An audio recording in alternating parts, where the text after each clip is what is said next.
ভারত ও আফগানিস্তান তাদের মধ্যেকার বাণিজ্যিক সম্পর্ক আরও শক্তিশালী করতে এবং বাণিজ্যের গতি বাড়াতে একটি গুরুত্বপূর্ণ সিদ্ধান্ত নিয়েছে। দুটি দেশ একটি সরাসরি বিমান পণ্য এয়ার কার্গো সেবা চালুর উদ্যোগ নিয়েছে।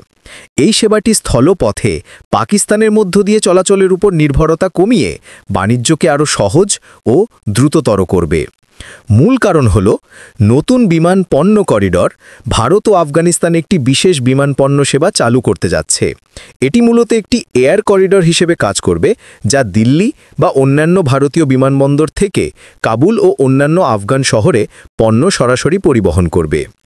এর লক্ষ্য ও উদ্দেশ্যগুলি হল বাণিজ্য বৃদ্ধি। এই পরিষেবার প্রধান লক্ষ্য হল দুদেশের মধ্যে দ্বিপাক্ষিক বাণিজ্যের পরিমাণ উল্লেখযোগ্যভাবে বাড়ানো।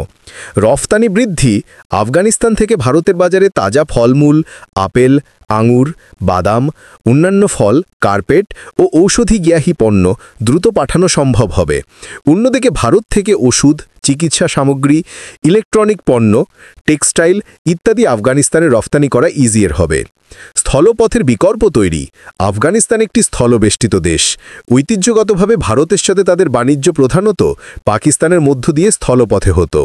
এই পথে প্রায়ই রাজনৈতিক অস্থিরতা ও প্রশাসনিক জটিলতার সৃষ্টি হতো। বিমানপথে পরিবহন এসব সমস্যা এড়িয়ে যেতে সাহায্য করবে। সময় সাশ্রয় ও দক্ষতা। বিমানপথে পণ্য পাঠালে স্থলপথের তুলনায় সময় অনেক কম লাগে। এর ফলে নশ্বর পণ্য যেমন ফলমূল খুব দ্রুত গন্তব্যে পৌঁছে দেওয়া যাবে, যা ব্যবসায়ীদের জন্য খুবই লাভজনক। কেন এটি গুরুত্বপূর্ণ? আফগান ব্যবসায়ীদের জন্য সুযোগ। আফগানিস্তানের রফতানিকারকরা এখন ভারতের বিশাল বাজারে সহজে এবং নির্ভরযোগ্যভাবে তাদের পণ্য পৌঁছে দিতে পারবেন। এটি আফগানিস্তানের অর্থনীতিকে চাঙ্গা করতে সাহায্য করবে। মানবিক সহায়তা। এই বিমানপথটি শুধু বাণিজ্যিক পণ্য নয়, জরুরি মানবিক সহায়তা যেমন ওষুধপত্র, খাদ্য সামগ্রী পাঠানোর জন্য একটি নির্ভরযোগ্য মাধ্যম হয়ে উঠতে পারে। কৌশলগত সম্পর্ক। এই উদ্যোগটি ভারত ও আফগানিস্তানের মধ্যে কূটনৈতিক ও কৌশলগত অংশীদারিত্বকে আরও শক্তিশালী করবে। এটি দেখায় যে ভারত আফগানিস্তানের অর্থনৈতিক স্থিতিশীলতা ও উন্নয়নে আগ্রহী।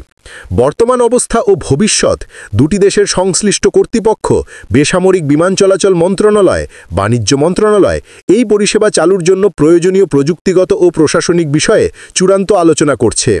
খুব শীঘ্রই একটি পাইলট প্রকল্প বা নিয়মিত ফ্লাইট শুরু হতে পারে বলে আশা করা হচ্ছে।